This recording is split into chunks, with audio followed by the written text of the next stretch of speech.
Welcome to the Homesteading for Beginners podcast. This is Mona Weathers, your host.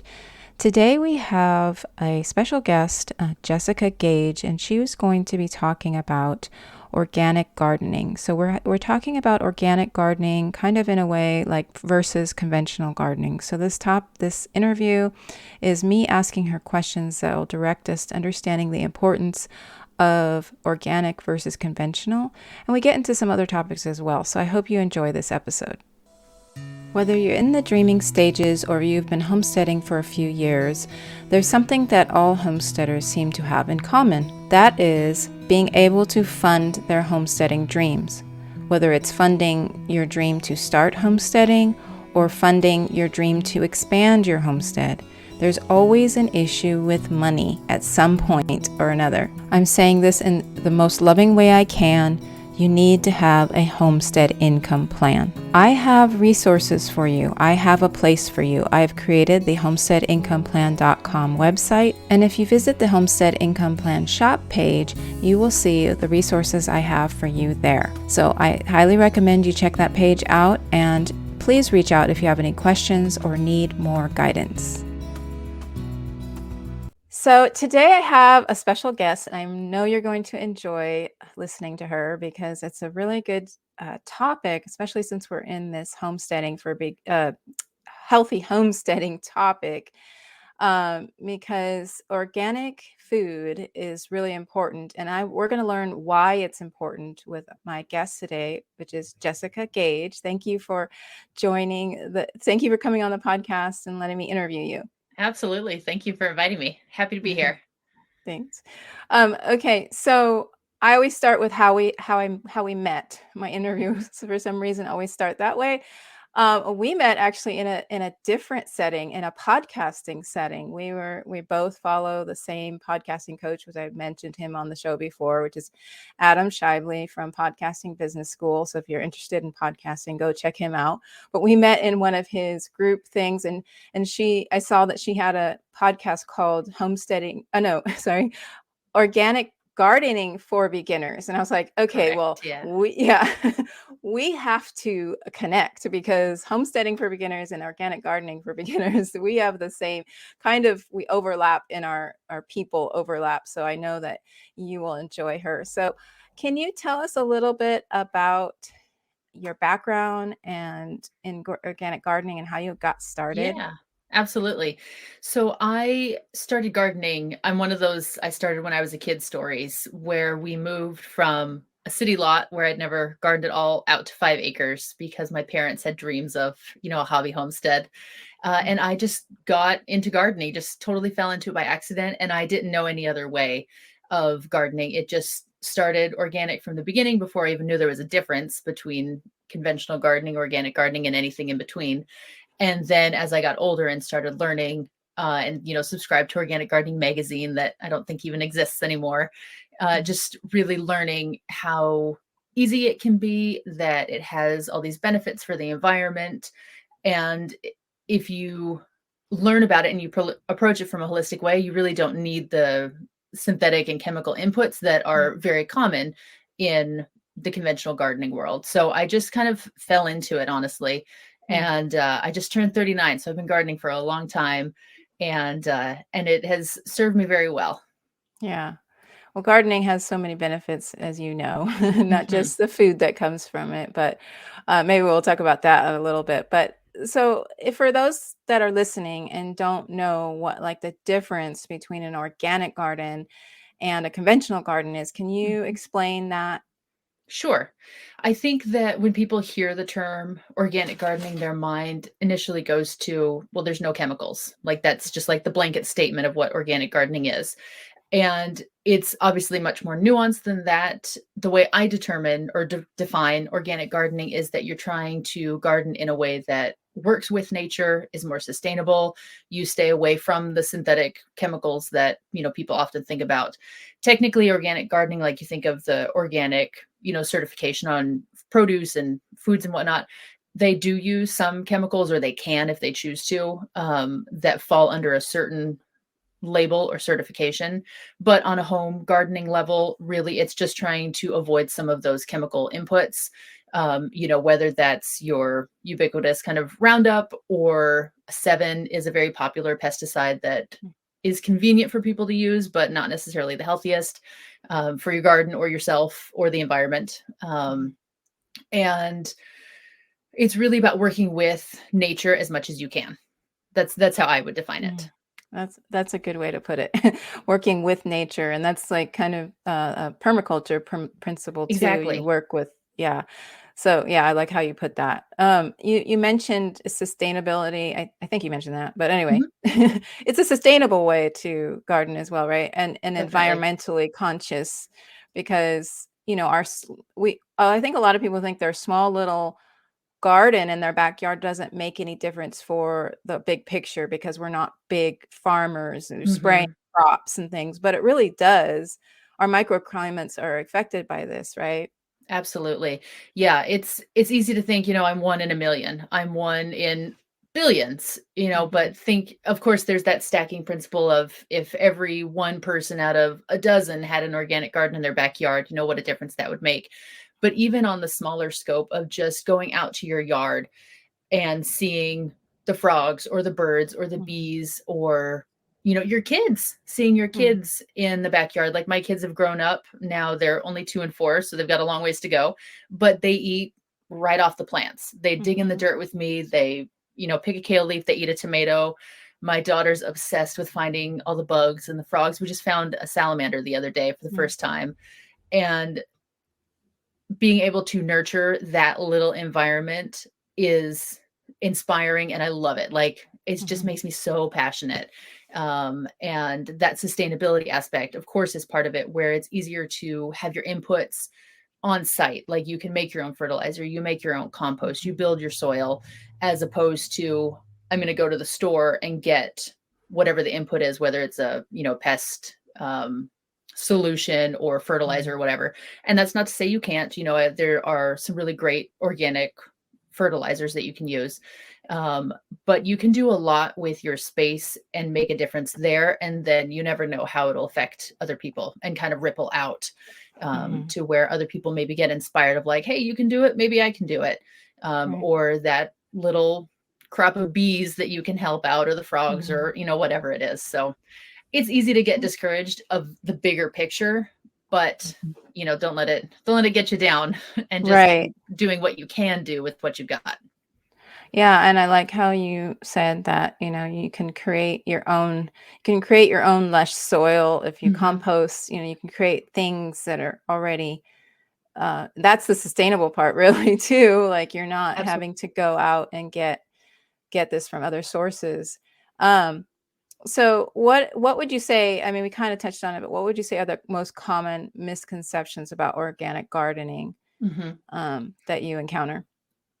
I think the first one, like I mentioned, is that, oh, you don't use any chemicals, any inputs. And Mhm. I lived in South Carolina for a couple of years. My husband just retired from 20 years in the military. And so we ended up in South Carolina, where it is humid and it is buggy and it's really rough to garden. A lot of people make Mhm. it work.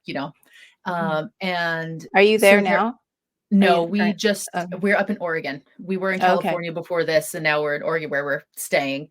Okay. I'm from Washington State, and all our family is in Washington and Oregon. So Okay. this is our permanent home. Mhm. And for example, there I used a bacteria. It's called BT, to help get on top of some of the caterpillars. And so there are some organic substances that you can use. Usually they're bacterial based, where it's a natural compound, or there Mhm. are bacteria called milky spore, for example, that can help a lot with soil pests. Um, so that's one of the misconceptions, that you don't ever need some help. But then on the Mhm. flip side of that, I think the other misconception is that your garden will be overrun with pests or disease because you're Mhm. organic, because you're not reacting to things coming into your garden. And unfortunately, I think that encourages a lot of people to not try it.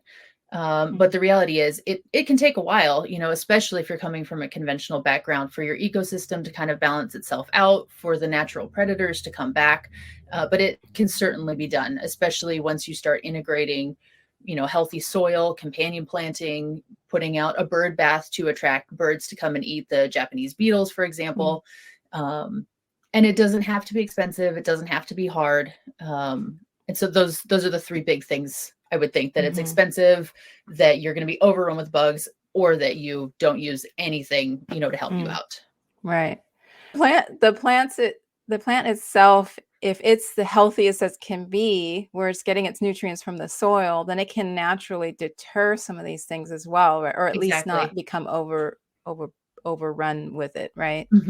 Yeah, if the soil is healthy and the plant gets what it needs, then it honestly kind of takes care of itself rather than you needing to take care of it.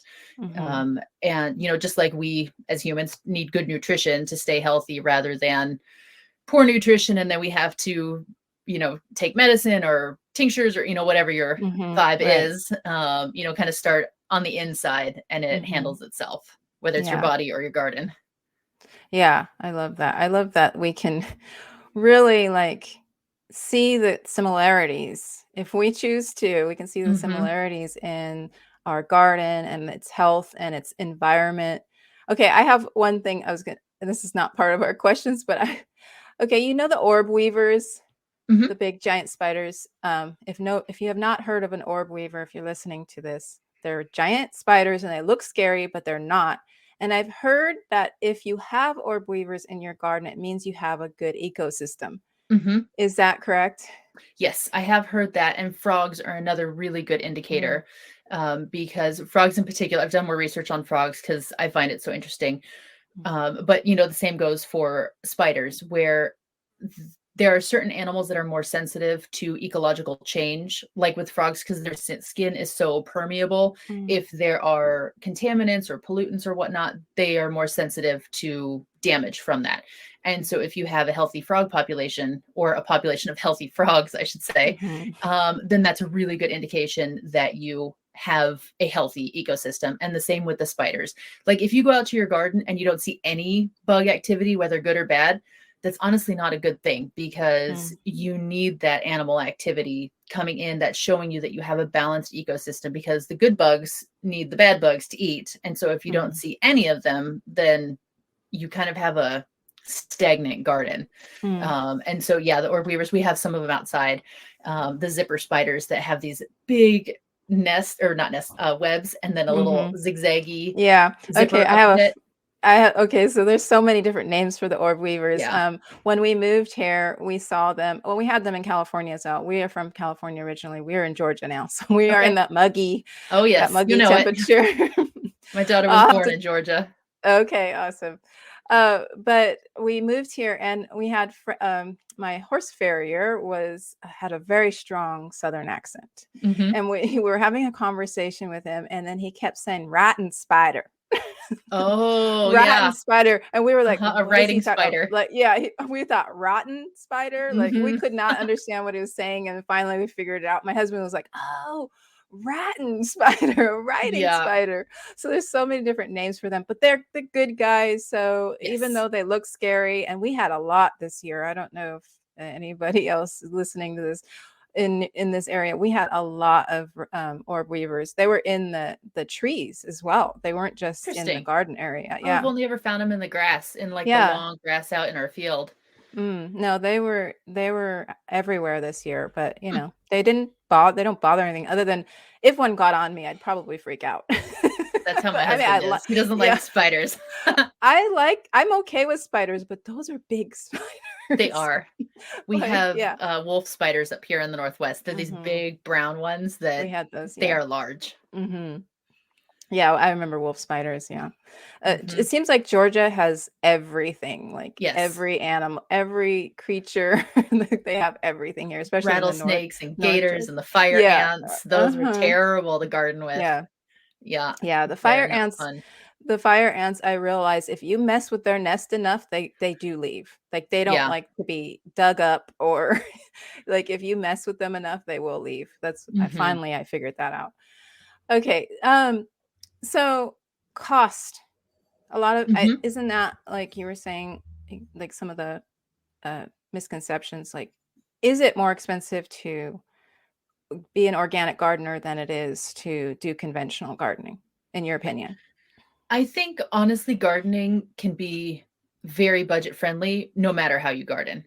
Mhm. I think it is really a choice to splurge on, say seed starting equipment or fancy tools or whatever. You can do it really, really cheaply, honestly. Mhm. And so to say that one method is more expensive than the other, maybe, but I think it depends on your style of gardening. Do you go a little bit more minimalist or do you like to have all the things? And Mhm. specifically organic versus conventional. I think it's a little bit of a toss up, and I think you could find ways on either one to be more cost effective. I would say that my style of gardening is relatively cost effective. I splurge on things like a heat mat for my seedlings so that Mm. they, germinate well and they get off to a good start. And then I scrimp on my tools. Like I have Mm. a plastic watering can that my dog chewed the spout off of that still works, and that's okay. Mhm. Um, but and like a shovel and a rake, and there we go. And Mhm. so you don't need a whole lot of inputs in gardening to start off with. And then if you're not buying, say it's Roundup or the Seven Dust that I mentioned before, or Raid or things like that, Mhm. then it can be done very cheaply. Mhm. I'd say that one of the bigger costs that I would recommend, no matter how you garden, is some good quality compost, Mhm. or the materials to make your own seed starting mix. But even that can bring down the cost as opposed to buying bags of a seed starting mix. And Mhm. again, you can make your own compost that can be done very, very cheaply. It takes time, but it's very cost effective. Mhm. So I wouldn't say that there's a hands down winner, of conventional versus organic, that either one you can do on a budget. Um, Mhm. but considering that you don't have to buy some of those inputs like the pesticides and whatnot, maybe, it would go towards organic gardening just a little bit. Mhm. Yeah. Yeah, it's and I would imagine like if you got really good at doing the soil, like that's that That's half the costs battle nothing. right there. Yeah, right? Yeah. What Mhm. type of composting do you normally do for your garden? I just started worm composting Mm. actually. We moved so much being in the military that I never Mhm. invested in a very sophisticated compost pile. So I've in the past done a lot of cold composting where Mhm. you just pile everything together and you let it sit. Mhm. Whereas there's hot composting where you manage your compost pile more and you're trying to get it to a certain temperature to break down faster. And so I'm doing worm composting right now, and then I actually do a lot of in bed composting. Mm. We just moved to this property in June, so we've only been here for a few months, and we built out all these raised beds, and we dumped leaves and grass clippings and food scraps and our chicken coop waste. We just Mhm. dumped it all in the bed and then covered it with some bulk soil that we brought in, because we can uh, grow in ground because our soil is pretty good, but we have a Mhm. huge rodent problem with voles and Mm. gophers and whatnot that Mhm. are digging like crazy. Mm. So we put them on raised beds and a hardware cloth on the bottom to keep them out. So we had to bring in some outside compost, but right now I'm working on building that up to have a like Mhm. the triple layer compost pile, Right. or Yeah, is triple, that I should say. okay. Yeah, there's so many different ways. I Mhm. tried some lasagna gardening Yeah, in exactly. California, which is kind of Hmm. what you're saying, right? Like where Hmm. it's composting in the bed itself. Exactly. And then Yeah. by spring, it should be relatively broken down, Mhm. enough to be able to plant directly into it. Yeah. There are so many different ways to compost. I mean, I've wanted to do worm composting for I actually have tried a couple times, but I'm Mhm. just not a very good worm mom. I Mhm. just forget that they're there. I still have to work on that. But I would like I've heard that they're, I've even had what was her name? Natalie from Hey It's a Good Life was on the podcast talking Yes. about worm composting Mhm. and she got me really interested. I just there's a lot of things I haven't done yet that I really want to. It's really been hard this transition over because in our at our homestead in California, we had established it for 15 years. We'd been there for about 15 years. So, it was there. Everything was, we had our gardens, we had our animals, Takes a and then we really moved here. long time Yeah, it to get does. all those And systems into place. yeah, it Mhm. has. And we're for us especially, we're just not super go-getters in that way, I guess. Like Mhm. but slowly it's coming back together. My garden is small, way smaller than what we had in California, but it's getting, every year I add to it a little bit, And that's the yeah. cool thing is every Mhm. year you can improve, whether Mhm. that's getting a system into place like a compost system or irrigation or, whatever it is, or just learning Mhm. from year to year. Like I always say on my show, I kill plants too. Like Mhm. everybody kills a plant at some Mhm. point, even if you've been gardening for years and years. Everybody makes mistakes. You know, like I was Yeah. joking the other day that our first frost came earlier than I expected. And Mhm. I knew it was going to come soon, but I was not ready for it. And the week before on my show, I had just told my listeners, don't forget to drain your hoses Mhm. because the frost is coming soon. And if your hose freezes with water in it, it can crack your hose and then you'll, either have to repair it or replace it. Did I Mhm. drain my hose? No, I did not. Did my hose freeze? Yes, it did. Oh, no. Um, Yeah. and and it's fine. It didn't crack, fortunately, Yeah. but we learn from year to year, and there are always things that we can be improving. Yeah. That's just life. Yeah, it's so true. It's so true. Okay, so organic gardening involves like a lot of companion planting, Hmm. or it could. Yeah. And I know you've talked about that on your podcast about, rotational planting and crop rotation and things like that. Can you like explain like the benefits of having like companion planting and rotating crops, or Sure. crops as in, whatever space you're gardening in. It doesn't have to be big crops. I'm Hmm. just explaining that to the listeners. Yeah, Like when you absolutely. say crop rotation, it sounds like, The huge back fields. 40. Yeah. Also, what size garden do you have? You said you had a certain amount of beds, but Yeah, we live on 2 acres now. We just moved here in okay. June, which is amazing. Hmm. But I really only we built 20 raised beds that Okay. are, some of them are planted, but most of them are just with the lasagna composting, so that Hmm. they're ready for spring. But then I have a small, I think it's 6 raised beds closer to the house that we have planted out right now.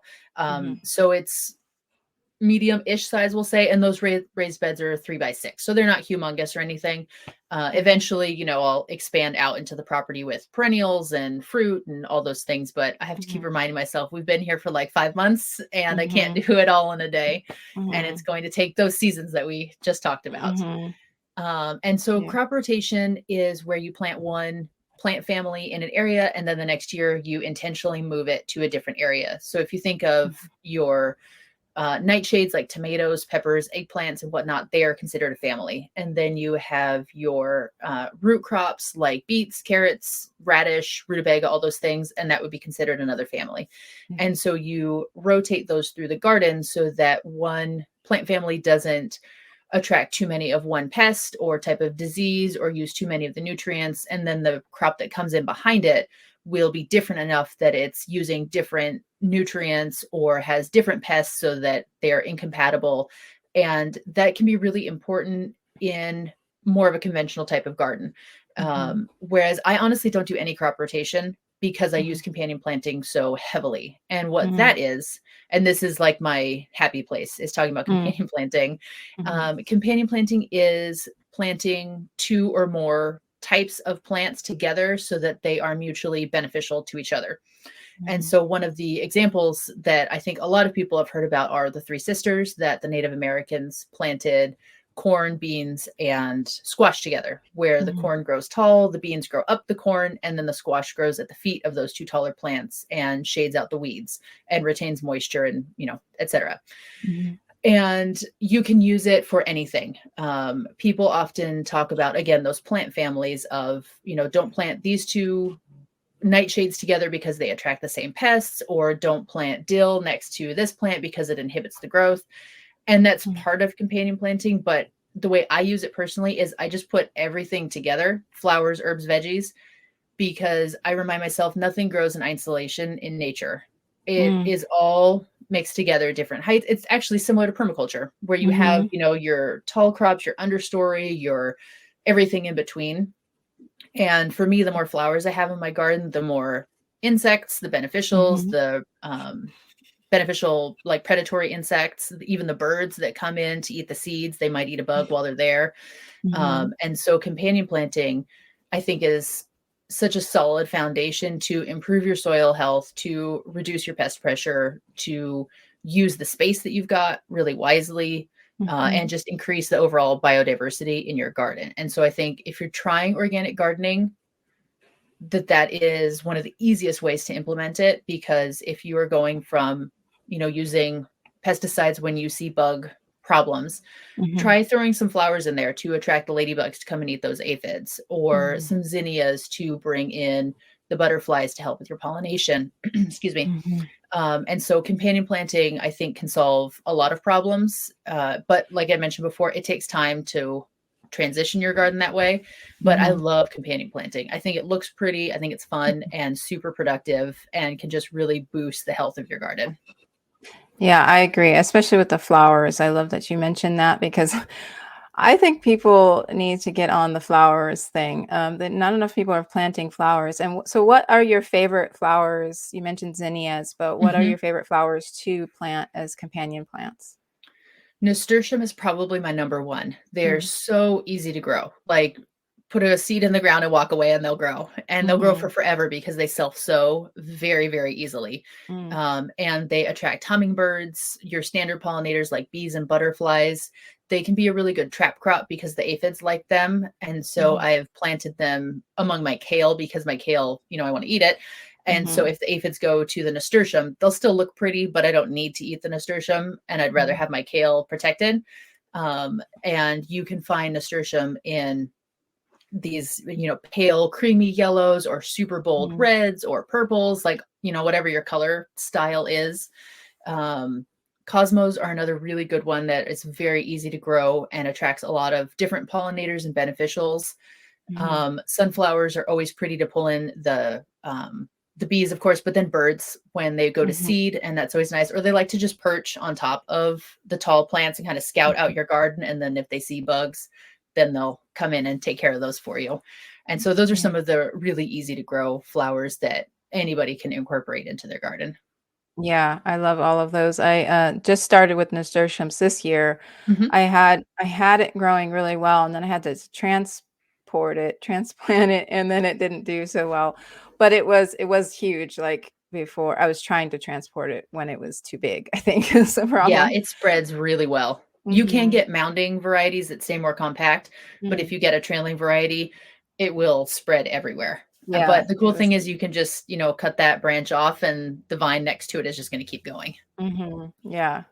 Yeah, flowers are just so nice. Plus they look pretty, they Hmm. smell a lot of times they smell good, Yeah, you can and, cut a bouquet. yeah, oh, that's another thing I love to do. I love to make either bouquets for my house or give them away if I have Hmm. guests or whatever. I just give some people some flowers. It makes people happy usually. Absolutely. Yeah, you can't hand somebody a bouquet of flowers from your garden and not get them the smile. Yeah, I mean, it exactly. just instantly lifts your mood. So, yeah, I talk about that Mhm. all the time on my blog, on my podcast, to anybody who will listen. Mhm. Yeah, That, and you you don't have have, sorry. sorry, go ahead. Oh, you don't have to separate all your stuff. You don't have to have an Mhm. herb garden over here and your flower garden in the front and your veggie garden in the back. Like, one big Right. happy family. It'll all grow Yeah. together. Yeah, I love that. I was gonna say, you have a resource or something for that, Hmm. right? I For do. companion Yeah. planting. Yeah, Yeah. I actually, my latest episode was about companion planting, on my Mhm. podcast, and I mentioned this resource. I do have a companion planting toolkit that, I know Mona will link in the show notes, Mhm. but it has a list of recommended pairings and ones that will particularly grow well if you're working with a sunny garden or a shady garden, or you've got poor soil or even a vertical garden. And then there are some templates in there that you can kind of map out where you want to put things, because I know that intimidates people sometimes of, well, how do I combine them, and is too close, and Mhm. can these grow together okay? And so some of those resources in there should help you out. And there's a sort of done for you layout as well in a 4x8 Mhm. bed to kind of inspire some thought of, I'm not growing sunflowers, but I'm growing this other tall flower. Maybe I'll just swap it in and try that Mhm. out. Um, and Yeah. yeah, the companion planting toolkit. Awesome. That sounds good. Um, so if someone is listening, because this my podcast, I'm assuming by the title that most of the people that are coming in here are either dreamers or new homesteaders. And I want to help take away some of the overwhelm of thinking about organic. So we've kind of done that because it's really not more expensive. It's not more complicated. Um, maybe a little bit more complicated in that you have to get good at growing soil, but just like take Mhm. some of the overwhelm away for them and tell them like your best success stories for organic gardening and maybe like how big they should start and that Mhm. sort of thing. Yeah, I think if you are new to gardening or, whether you've gardened conventionally or not, but if you're in that overwhelmed space, just pick a few things to start with. I think you probably hear that a lot of start small. It's easier to take care of, less likely to get overwhelmed. But think of those foods that you just look forward to in the summer. Whether that's a tomato or a pepper or lettuce or whatever that is, just find a few things and put it in even a container is a great way to get started. You don't have to deal with weeds. You can get some soil and you don't have to worry about that yet. You will have to water regularly, especially in the heat of summer, but that's a nice way to get a taste for, stepping out your back door, picking something for dinner, bringing it into your kitchen and eating it. It's amazing. And Mhm. especially exposing your kids to it if you've got kids, to Mhm. that process of what's for dinner, let me go check the garden. I think that's a really nice way to, start with 2, 3 things, or even just get yourself a little basil plant and stick it on your windowsill. I mean, it's winter time. Nobody's going to plant a container right now, unless you're Mhm. in the Southern hemisphere. Mhm. And that's a really easy way to do it. And I would say plan ahead a little bit, but don't get too bogged down in the details of, well, I got to do this or I got to do that or I'm missing this thing. Plants want to grow. And that's Mhm. what I always remind new people is plants want to grow. Like think Yeah, of I that say tiny that. little seed, that turns into this giant Yeah. tomato plant, whether you care for it or not, or volunteers. Those Mhm. grow in the garden just from a dropped, Mhm. fruit or plant. They want to grow. They will thrive with just a little bit of attention. So it's not as Mhm. complicated as it can seem when you're getting started. Um, I and knew it, that we'd probably connect this way because I think I've literally said those words on this show. Like they want to grow. All you yeah, have to do is create exactly. a nice little bed for them that's Hmm. comfortable and they will grow, you know? Yeah, think of the weeds growing in the cracks of your driveway. Mhm. Like, Yeah. that's not very hospitable, Yeah. and yet they're growing. Like, Mhm. that's their prerogative. They Yeah. wanna Uh-huh. grow, and so Well, just try it.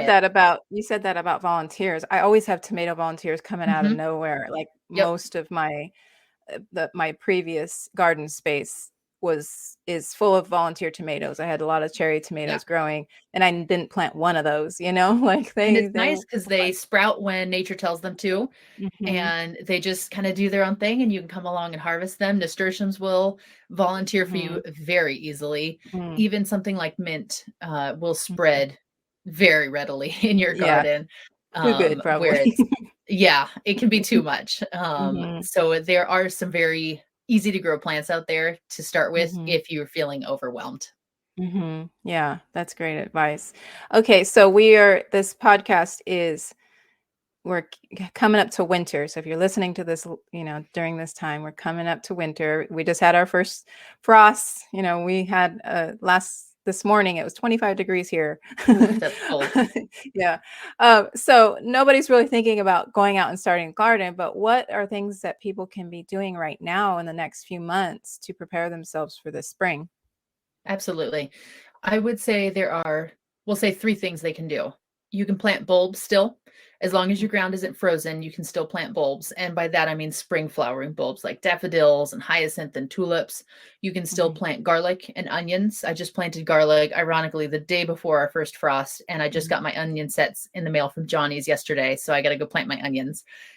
Fall isn't typically the onion planting time, but I want to Mhm. get some earlier next year. Usually it's early spring that people plant onions. Mhm. Um, I would say you can always build soil no matter what time of Mhm. year it is. So as you're raking up leaves or, getting in that last grass clipping or lawn mowing of the season, if you're still doing that, save all of those trimmings and leaves and dump them in a pile, start collecting your kitchen scraps and dump those in there too, and Mhm. just slowly add to that so that it can sit and decompose over the winter. And by springtime, you'll have so many worms, so many good insects in there, lots of microorganisms that if you add that then into your garden space, it's going to inoculate the soil with all of those things. And that's probably my number one recommendation, is to work on your Mm-hmm. compost. Thirdly, if you want to still grow and like harvest, try some microgreens. Those are very Mm-hmm. beginner friendly. They don't need to be complicated. Like you don't even need grow lights for them. And microgreens, if it's a new term for your listeners, then they are honestly just like salad greens or sunflowers or peas that you harvest very early. You really only grow them for about a week, which is why you don't Mm-hmm. need the lights. And that's a really nice way to still get some good nutrition, some fresh greens, and almost like instant gratification instead of having to wait these months and months of winter to still be growing something and producing some of your own food.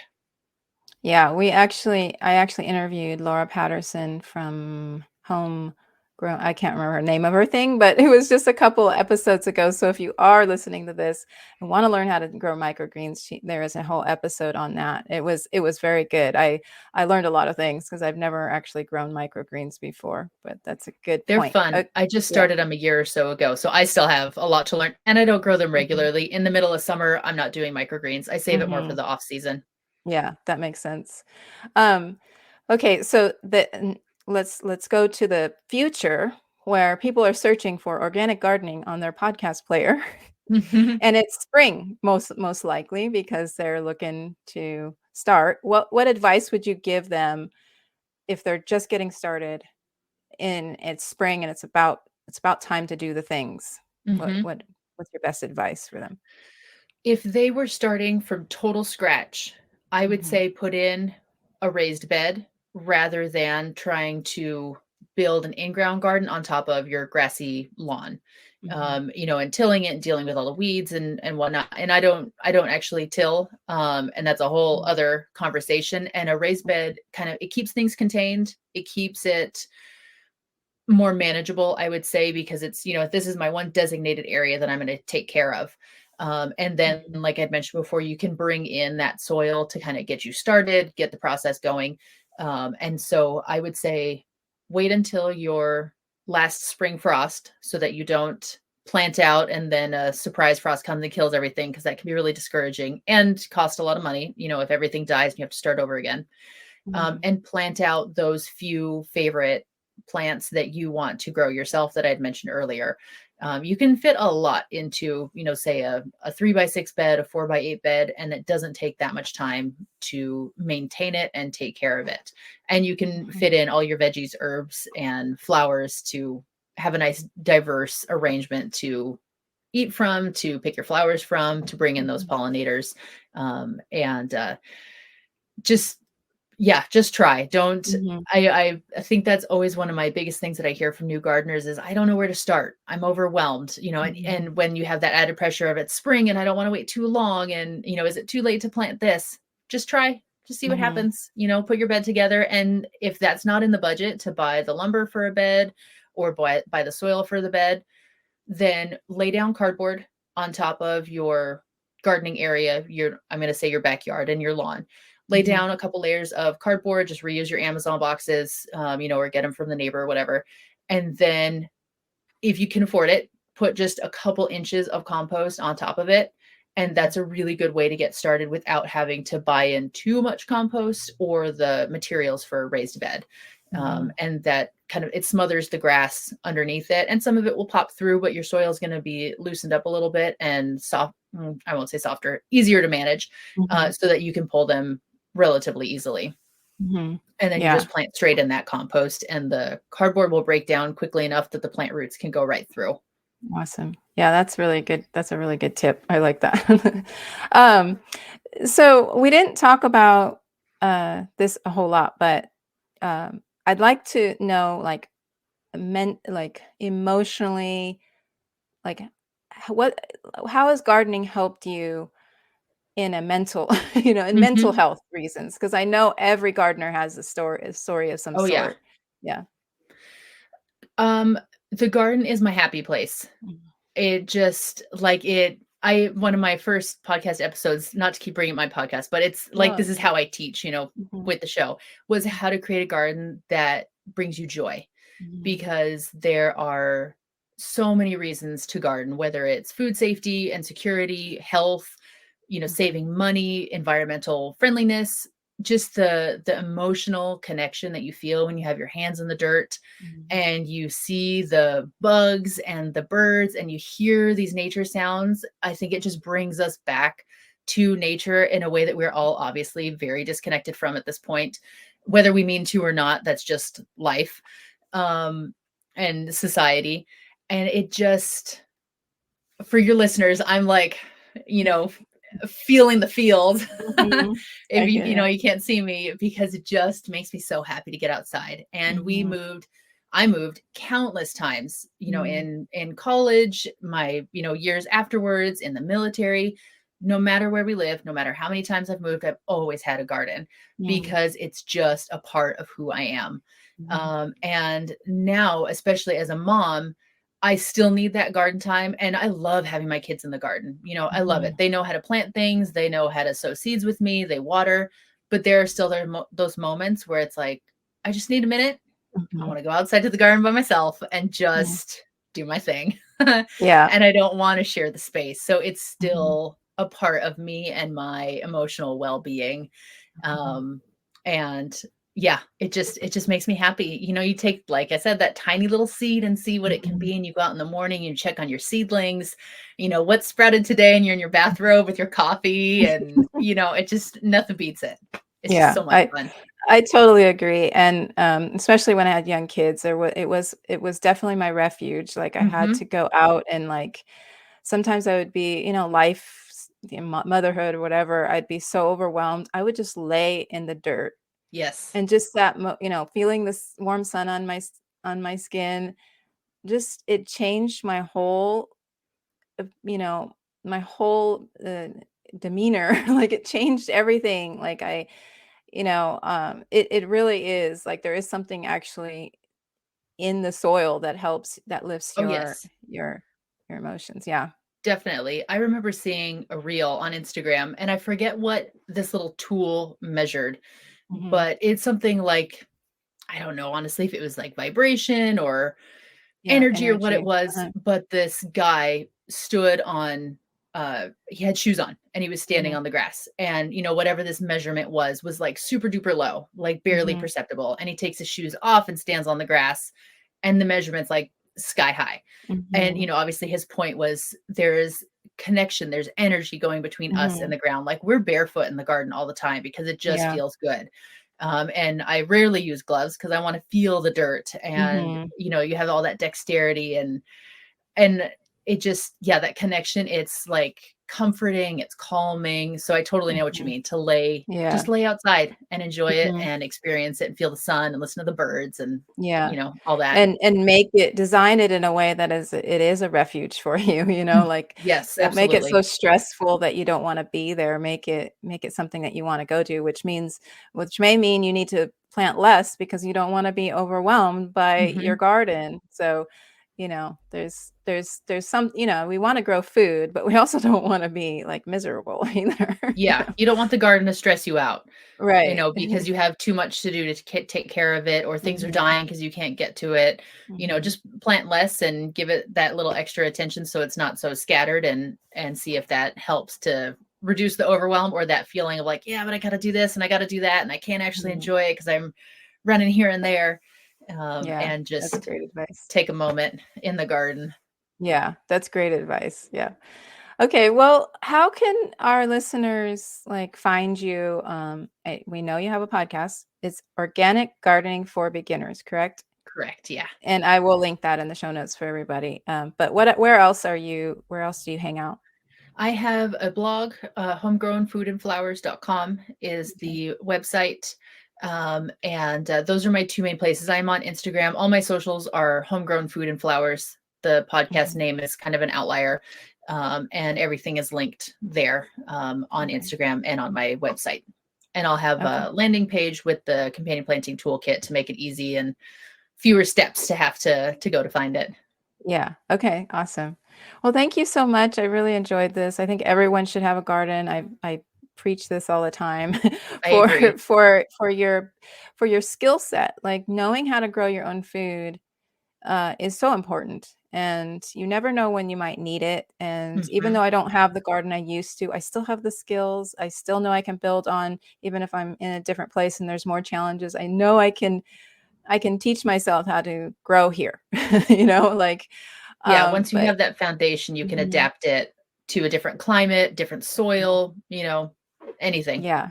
Yeah. So start a garden if you're listening to this and you have not started a garden, or start growing food in some way or another. Yes. But thank you so much for coming on here and sharing with Thank us. you. And I had a I really blast. enjoyed it. Thank you.